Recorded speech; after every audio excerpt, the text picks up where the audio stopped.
So in today's video, we are going to discuss the width during the backswing. It's one of those things I hear all the time. What are you working on? I'm trying to stay wide during my backswing. Why are you doing this? I want to hit the ball further and better. Okay, so wide, what do people often interpret as a wide backswing? It's this picture right here with the straight arms and the club as far away from their body as they can possibly get it, okay? From down the line, it looks a bit like this. This is the demonstration I see every day. I'm trying to create width in my backswing, and it looks like this, okay? Now, it is something you hear from golf instructors all the time. You do need to have a nice width during your backswing. And I think a reason it's talked about so much is that one of the most common moves golfers have to initiate their backswing is they're set up, they're in position. How do they set up the swing? How do they put it into motion? Well, quite simply, they start to separate their elbows, they flex their elbows like this, and there's very little width in the sense the butt end of the club is still really close to their side here. As they pull their elbows apart like this, this is the arms separating, moving apart. There is very little width, there is very little body motion. So the backswing isn't initiated so much with the shoulder moving down and across, the tilt and extending, rotating here. It's very much initiated simply with the hands pulling back across the golfer like this. So that's why teachers are always talking about you need to maintain width. But if you have the idea in your mind that is done by going like this, then we have to add a little bit more precision to it, okay? So the reality is, when you set up to the golf ball, your lead arm is essentially going to be pretty straight. There's really going to be very little flex to it. But the trail arm is going to have some flex to it. So what I would start to do is I'd start to externally rotate the shoulder, so the elbow to the ground. Then I'd pronate the forearm to get my hands like this. So they'd look like they're in this position, and you'd bring that down to the ball.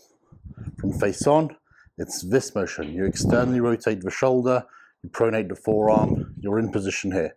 So you can see my trail forearm is lower than my lead forearm, and there's a little bit of flex in this trail arm right here.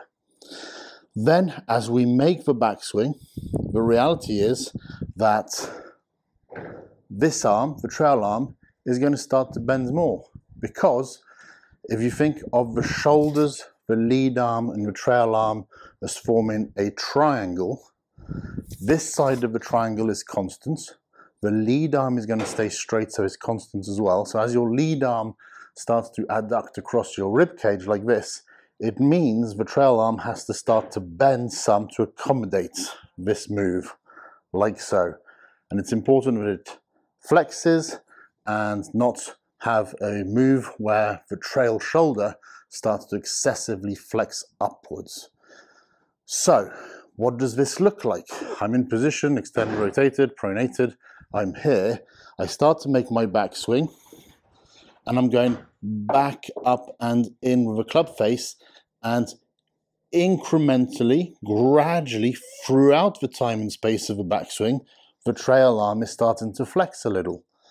I would say to the point where at the top of the backswing, if you can see it from there, this angle here would be about a 100-degree angle. You certainly wouldn't flex it past 90 like so. Your hands would be too close to your trail shoulder.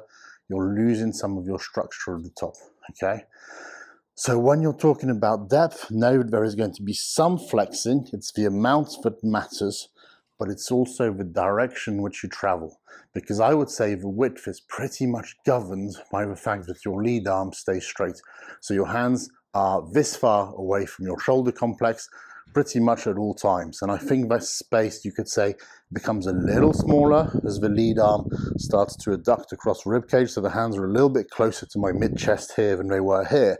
But it's a very, very small amount. So I think here they're a little bit closer, but it's so small, it's negligible. We don't have to think about that.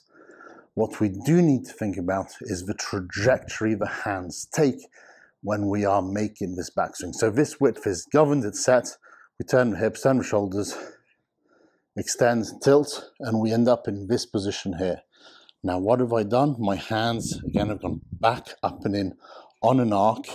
Remember, I've often said in my videos, if you think of a pitch of a club here at address, it's as though the club shaft was on a pitched roof of the house, and you're roughly going back up and in on this pitched roof throughout your backswing. This enables you to build up potential power very much more so than if you were going back in a straight line like this. Furthermore, as you go back up and in like this, you're able to return back to the ball on an in-to-out approach for a nice on-plane draw, rather than from here having to either keep going and cutting across the golf ball or having to make some large reroute coming down in order to hit the shots you want to hit. Okay? So the really important thing, the crux of what I'm trying to get to is, yes, you do need to have width during your backswing, but you need to interpret it as a 3D motion. It's not a straight line motion back like so towards the camera. It's a motion inwards, and it's really governed by how straight you maintain the trail arm. You get it set in position, and you effectively try and keep that all the way back, but knowing that this arm, like I said, is going to bend to roughly a 100-degree angle. So if I just do this from different views so you can see it. So from down the line, from face on, and from the rear view, right here. So that's your visual for what depth is. That is your visual for what having the clubhead work on plane, back up and in with width is. It's not this straight line, it's back up and in. The width governed by not excessively flexing this trail arm and having the hand path move inwards because of the motions of the body, not because you're pulling your arms apart like so to do it. Thank you very much for watching the video. If you have any comments at all, then please don't hesitate to pop them down in the comments below. Likewise, if you haven't yet, then please do like and subscribe to my channel. It's absolutely going to help you play your best golf. Likewise, it will help me build a sound community of golfers all wanting to improve. If you'd like to work with me in person, you can do so right here on the south coast of England, near Bournemouth, or wherever you are in the world through the Skillist app. It's a fantastic way to get feedback no matter where you are in the world, and be sure to be on the steady roads towards your best golf.